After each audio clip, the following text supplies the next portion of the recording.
Welcome back to the Checkered Chat.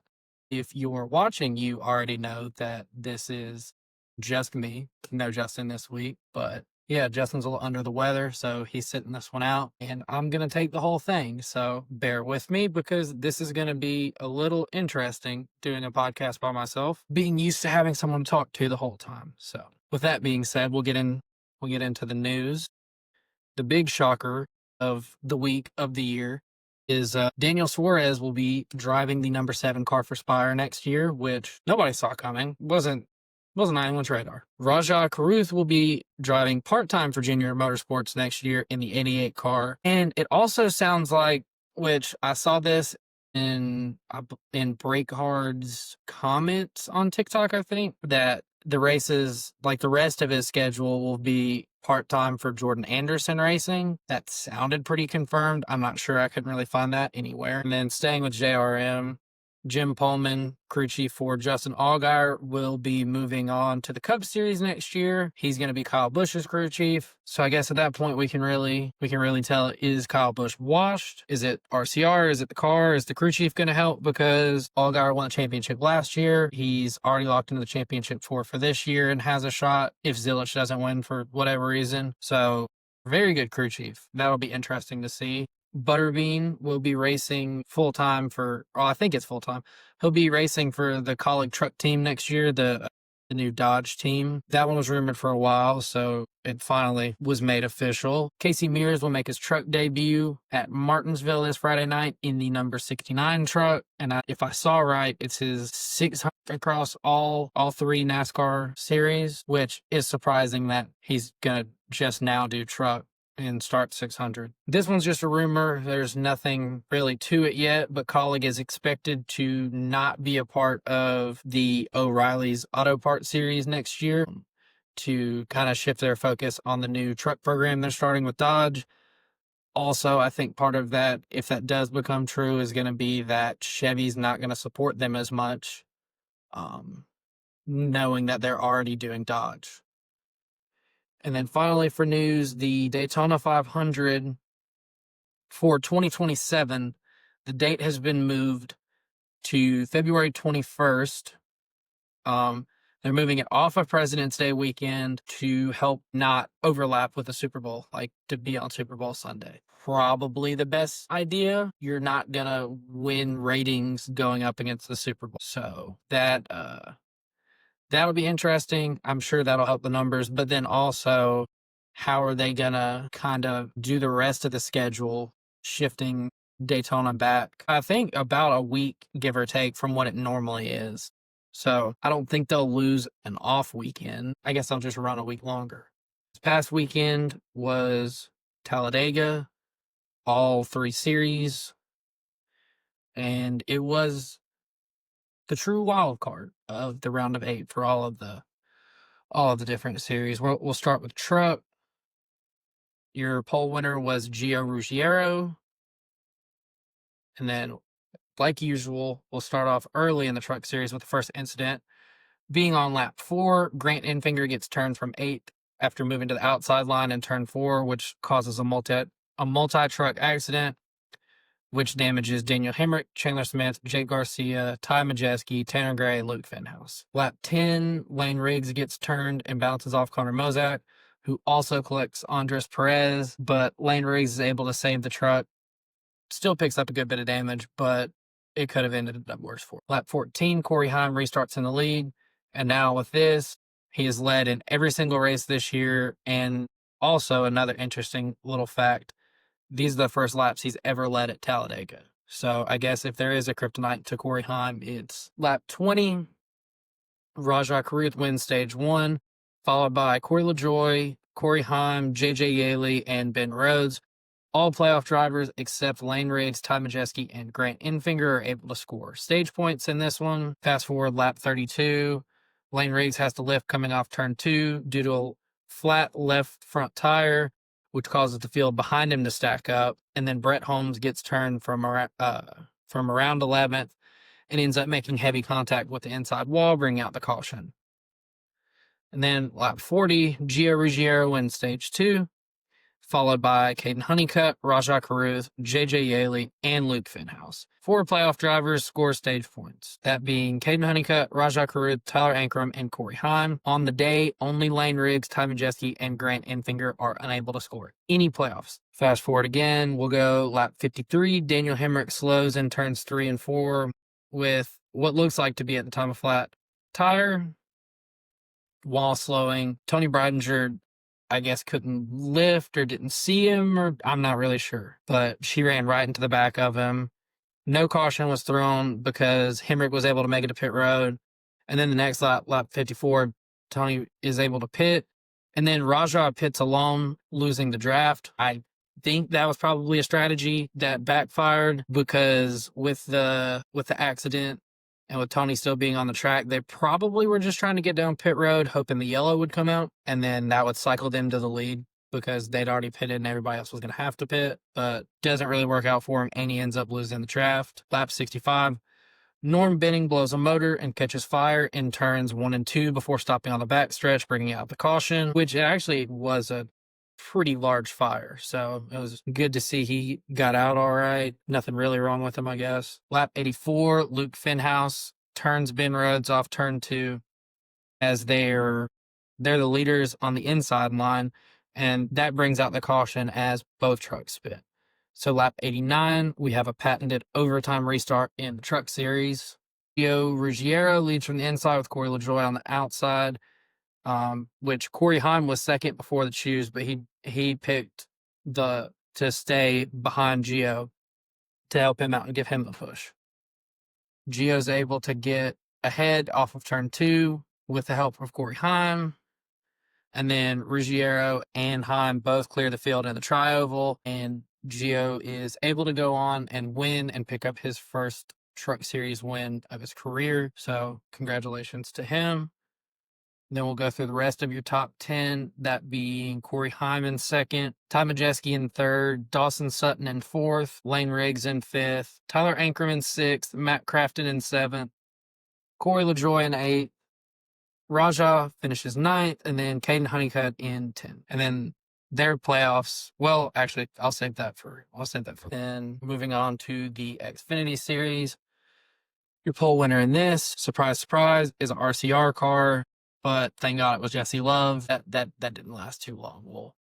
We'll get it. You know probably by now who's won it, but we'll save that for a little later. So after leading the first lap of the race, Jesse Love has now officially led in 11 of his 12 drafting track starts, which is no surprise because he does drive for RCR, who are very, very good at the super speedways in the Xfinity Series, especially his teammate who has no talent unless he's on a super speedway. We all know how I feel about him by now. Lap 15, Sheldon Creed gets turned from fifth in the tri-oval, which triggers a multi-car accident, really a big one, if you will, which includes Carson Quapple, Butterbean, Brandon Jones, Harrison Burton, Jeb Burton, Jordan Anderson, Ryan Sieg, Sam Mayer, Anthony Alfredo, and Jeremy Clements. And Nick Sanchez is declared your leader at the time of caution.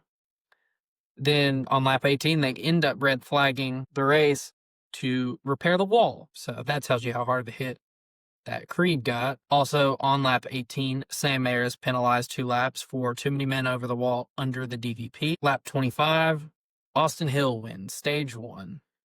Yippee. He's followed by Justin Allgaier, Jesse Love, Connor Zilich, and Eric Almirola. The only playoff drivers not able to score stage points in this one are Sam Mayer, Sheldon Creed, and Brandon Jones, who are all collected in the lap 15.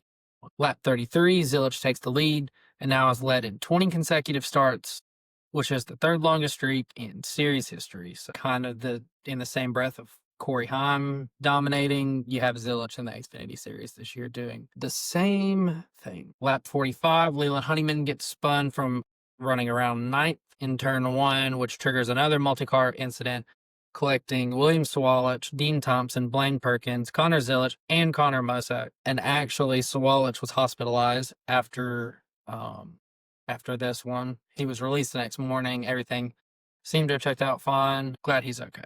Then, lap 46, we get another red flag. This time, it's just for cleanup, and which at this point, they'd already started talking about, Talladega doesn't have lights. So they'd already started talking about what time they would have to bring the darkness rule into effect with 2 red flags in the first 50 laps. You were potentially gonna run into that, especially if there's one more red flag. Luckily, didn't have to come to that. So we go lap 50. Austin Hill wins stage 2. Yippee. He's followed by Justin Allgaier, Carson Quapfel, Christian Eckes, and Nick Sanchez. And then in this stage, Brandon Jones, Sam Mayer, and Sheldon Creed are not able to score stage points again, but this time Zilich isn't able to. Like I said, Creed, Mayer, and Jones were the only playoff drivers not able to score any stage points at all during the day, all going back to the lap 15 incident. So then you got lap 93. Eric Almirola, Sammy Smith, and Jeb Burton all make contact,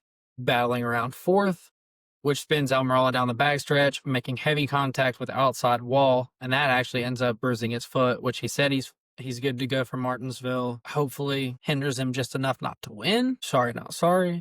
In this, his car came off the ground and looked like it was going to do the classic, Talladega flip and barrel roll, pull the Ryan Preece at Daytona, if you will. But it stayed on the ground, luckily. And then also Nick Lights and Daniel Dye are collected in this incident. Lap 99, we get an overtime restart. So same thing as Truck Series. Surprise, surprise, on a super speedway, we go into overtime. On the restart, Austin Hill leads from the inside. Josh Williams is on the outside with Leland Honeyman choosing to start behind Austin Hill.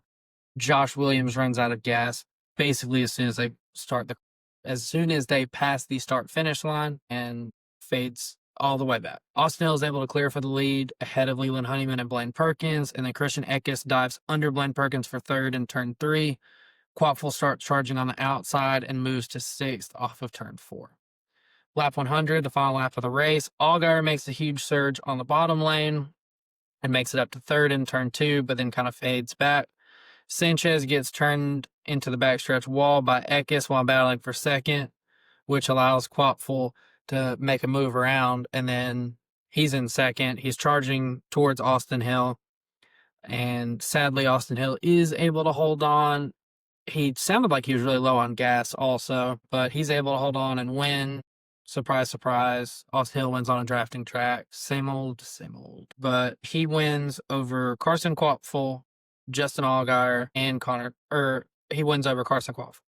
Justin Allgaier and Connor Zilich are both able to clinch spots in the championship 4 based off points. And then also by finishing 23rd, this breaks Zilich's streak of 18 straight top 5s, which, we knew it had to come to an end at some point. But the way it was looking, we thought the end was probably going to be the end of the year. So your top 10 for the Xfinity race: Austin Hill won, Carson Quapfel in 2nd, Justin Allgaier in 3rd, Christian Eckes 4th, Cesar Baccarala in 5th, which is a really good finish for Cesar, who runs part-time and is a part owner in that team that he was driving for. Blaine Perkins finished 6th, Parker Retzlaff in 7th, Leland Honeyman in 8th, who, if I remember right, I feel like he did. I don't remember if the finish reflected it, but I feel like he did really good at Daytona in the summer. Sammy Smith brings it home 9th, and Jesse Love is 10th. So then on to the Cup Series. This race was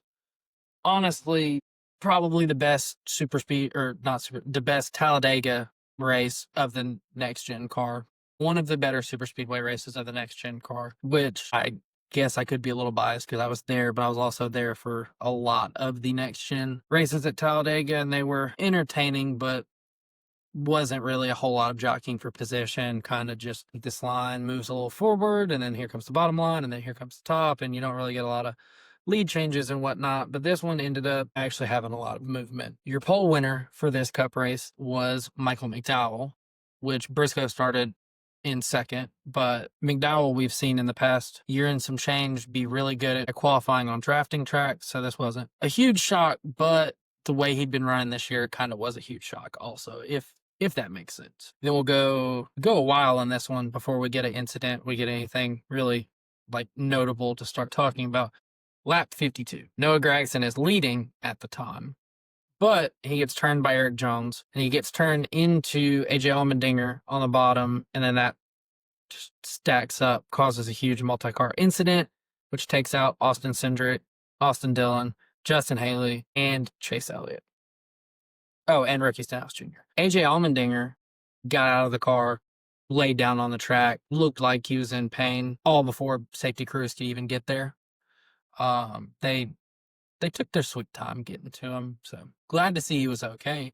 But definitely, I think I saw somewhere it was like 40 seconds for response time to get to him, which is kind of ridiculous because they have the safety crews stationed like right behind a wall where they can just fly out, and they're spread all around the track. But this incident ends Chase Elliott's day and officially puts him in a must-win scenario at Martinsville. So really looking forward to Martinsville. Not stressed at all. Which honestly, looking back at the replay, I feel like he probably would have made it out with little to no damage, but Cindric just turned straight down the track into him, trying to avoid the wreck. Guess he didn't know Chase was there, which, I mean, you can't really blame it on him in a wreck. Everybody's trying to get, bob and weave, go different ways to avoid it, but still took Chase out. So wasn't super happy about that one at the time, but it was a good race overall, so it kind of made up. Lap 60 is the end of stage 1, which was won by Ty Gibbs. He was followed by Tyler Reddick, John Hunter Nemechek, Ryan Blaney, and Bubba Wallace. In this stage, Ryan Blaney, Joey Logano, and Christopher Bell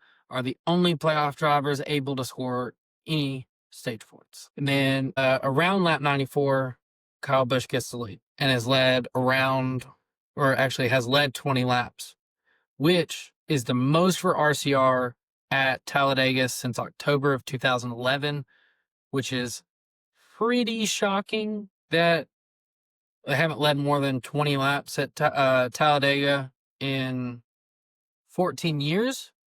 Considering, one, it's RCR. We know how they do on drafting tracks in the Xfinity Series. But two, they've had Austin Dillon for at least 10 years now. And one of his best styles of racing is super speedways, drafting tracks, that kind of thing. So it's an interesting fact I saw. And then on lap 111, under green flag pit stops, SVG spins after passing through water from one of the weepers on the track, trying to pit. Then he ends up getting stuck in the grass. NASCAR waits as long as humanly possible to throw the caution to try to help get through the pit cycle. But a lap later, on lap 112, they're finally, forced to throw the yellow, which, I mean, you kind of have to, because if somebody spins, goes through the tri-oval grass, there's SVG just sitting there, stuck, nowhere to go. He can't avoid it, so it is a hazard. Lap 120 is the end of stage 2. Stage 2 was won by Chase Briscoe, followed up with Kyle Larson, Carson Hocevar, William Byron, and Christopher Bell. Fast forward to lap 166. Cody Ware spins in turns 1 and 2 after spinning in his own oil from blowing the motor in his car. Leave it to Cody Ware to figure out how to do that one. I don't know if I've ever seen that one, especially not in person. We'll leave it to Cody Ware. It's about the only way to sum that one up. Lap 187, Chris Buescher, who's leading at the time, gets spun going down the backstretch by William Byron. He hits the inside wall, and that's day over for him, which, if I remember his interview right, that's his second DNF of the year, and both of them have came on the backstretch of Talladega. So Talladega has not been kind to Chris Buescher this year. Lap 192, we get an overtime restart in the Cup Series as well. So all 3 series get overtime restarts. Not super shocking. On this one, William Byron leads from the inside with Kyle Larson on the outside. Both remain side by side until Byron edges ahead in turn 3.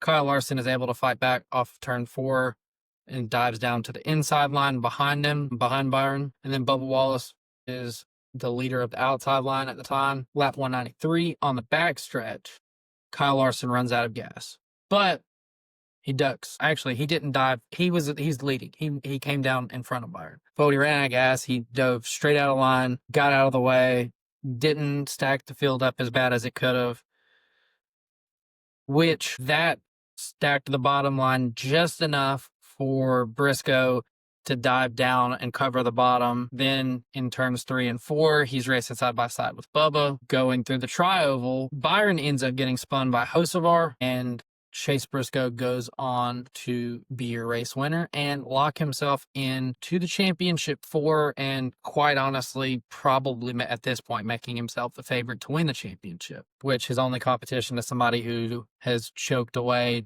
God knows how many championships at this point. Your top 10, Chase Briscoe won. So then you have Todd Gilliland in second, who honestly looked like he could have won the way he was running at the end of this. Ty Gibbs comes home third. Bubba Wallace fourth. Cole Custer in fifth. Carson Hocevar in sixth. Tyler Reddick in seventh. Christopher Bell in eighth. Zane Smith in ninth. And Brad Keselowski in 10th. And then I thought, with this being a little shorter of an episode, without Justin here, I'd dive a little bit into the playoff standings for each series going into the cutoff race of the round of 8 to see who advances to Phoenix for the championship. We'll start in trucks. Corey Heim is the only one locked in at the moment. No surprise there. Rajai Carruth is 14 points up on the cut. Tyler Ankrum is 8 points up on the cut. And Caden Honeycutt is 5 points up on the cut. So below the cut line, Ty Majeski could still point his way in at -5. Lane Riggs isn't in a must-win yet. He's 6 below the cut.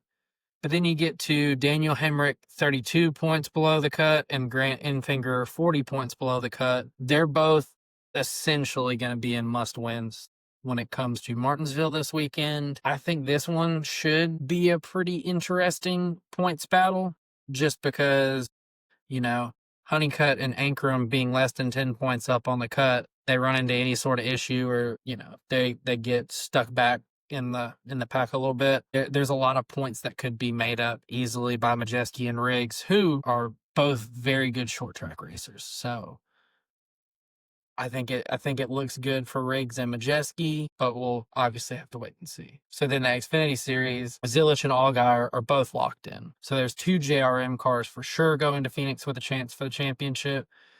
Jesse Love is 40 points up on the cut. Unless he gets wrecked very early and finishes dead last, it's going to be very hard to give up 40 points.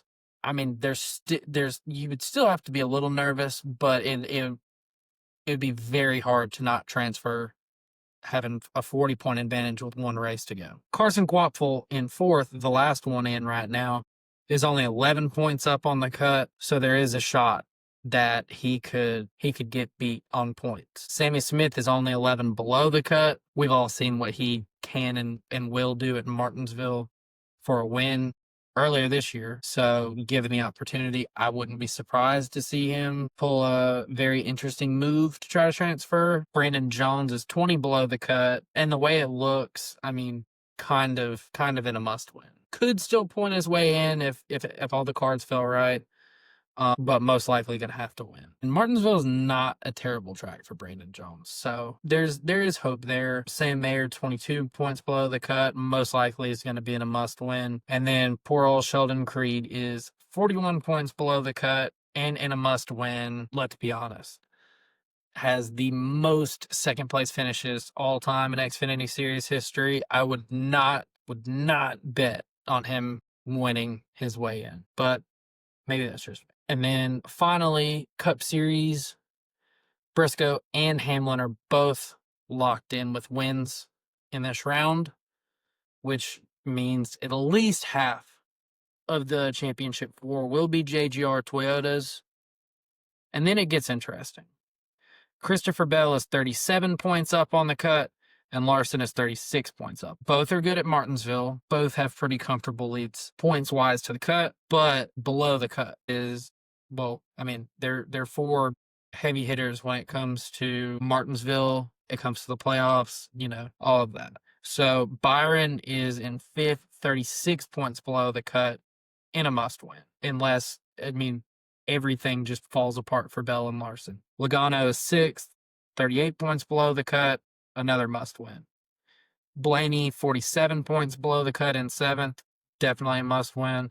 And then Chase Elliott in 8th, 62 points below the cut. So basically, one of the 4 below the cut's going to have to win to make it to Phoenix. But it is interesting that there is a very legitimate shot that we will have no Penske Fords running for a championship this year. Blaney is probably deserving. Actually, not probably. He is deserving to run for a championship, I feel like. But Joey has no business being there and being a part of it. Please, God, eliminate him. You almost did it at the Roval. If only you could have talked about points and Denny would have known, we wouldn't even have to worry about Joey right now. But we still do. Damn it. Now we're going to go with paint schemes. Justin has texted me his picks for this weekend that I'll share with you, and also his favorite and least favorite paint schemes for this week. So, like usual, we love to bring you paint schemes, talk about pretty cars, hate on cars that, really don't look good. This week is no different, and kind of as usual, it feels like me and Justin both share the same favorite, and that is Michael McDowell for this week. For once, it feels like Spire's rolling out a new scheme, and it actually looks good. Because, we're usually pretty critical on Spire's designs and paint schemes and whatnot. But I'm trying to pull it up real quick to give okay. It's Gamebridge. Notorious bad paint scheme. But it's got like a creamsicle orange kind of color. Overall, it just looks really good. They, for the most part this week, rolled out really good paint schemes. So props to Spire. And then also with the announcement of Suarez today, they revealed his primary car for next year, which is the Freeway Insurance car. And that one looks good. So maybe they fired their graphic designer and got somebody that can design a race car. But that's enough on Spire. Now, least favorite. We don't share the same driver, but both of our least favorites come from the same organization. And that organization is Joe Gibbs Racing. So we'll start. Justin's least favorite is Denny Hamlin's King's Hawaiian Toyota, which I won't lie to you, doesn't look really good. They kind of went with like a vintage-ish looking design. And it looks bad. Yeah, no, thank you. My least favorite, shocking everyone, Christopher Bell. It's the Kufandi, I think that's how you say that. The Kufandi menswear Toyota, better than the Ream scheme. Still looks awful though. I don't know. The whole white part just looks unfinished. The colors are very interesting. Overall, not a very good car. But that's all we got this week for you. On the paint schemes, we're gonna move on to looking towards Martinsville this weekend. So your past next gen winners at Martinsville in 2022, Byron won in the spring and Bell won in the fall. 2023, Larson won in the spring and Blaney won in the fall. 2024, Byron won in the spring again and Blaney won in the fall. And then 2025 in the spring, Denny Hamlin won the famous 11 versus the world flag, that race. So we'll go on to picks for this weekend. For the truck series, Justin has went with a huge shocker. He picked Corey Hunt. And then for me, in the truck series, I picked Lane Riggs. I feel like if there is a style of track that Corey Heim can be beat at, it is a short track, especially with Lane Riggs, a very good short track racer, being below the cut. I think that is a very likely outcome. In the Xfinity Series, actually, all of Justin's picks should be no shot. Justin Allgaier, not a bad. I think most likely the winner is going to be somebody below the cut because they have nothing to lose. And if they win, they punch their ticket to Phoenix. And that's basically the only way some of them can. I'm going to go with Sammy Smith, literally just based off of, we know that he is willing to dive bomb and wreck people, especially at Martinsville. And especially if it means that he would get to go on to Phoenix. We'll go now to the Cup Series, where Justin has picked Ryan Blaney. Very solid pick. 2 years in a row, 23 and 24. Blaney won at Martinsville to advance the championship 4. History is looking to probably repeat itself, if we're going to be honest. He's in a must-win, and he's going to Martinsville. He probably is going to win, if we're going to be honest. But if you've listened to any of our podcasts, you know that I'm a big Chase Elliott fan, so I'm going to pick him. And pray to God he doesn't let me down, because I thought he was going to win Talladega, but he got wrecked. So thanks, Eric Jones. Yeah, so that's going to do it for this week. Yep, that is all I have. This has been the Checkered Chat, minus Justin. I'm still Blake, and You can follow us on Instagram, Twitter. We'll get the Twitter going one day. I promise. TikTok. Subscribe on YouTube. Watch the podcast on YouTube. You can find it also on Spotify, Apple Podcasts, Amazon Music, and as Justin likes to say, can't forget about it, Audible. So who knows? You could be our first listener ever on Audible, because I'm pretty sure nobody listens to us on Audible.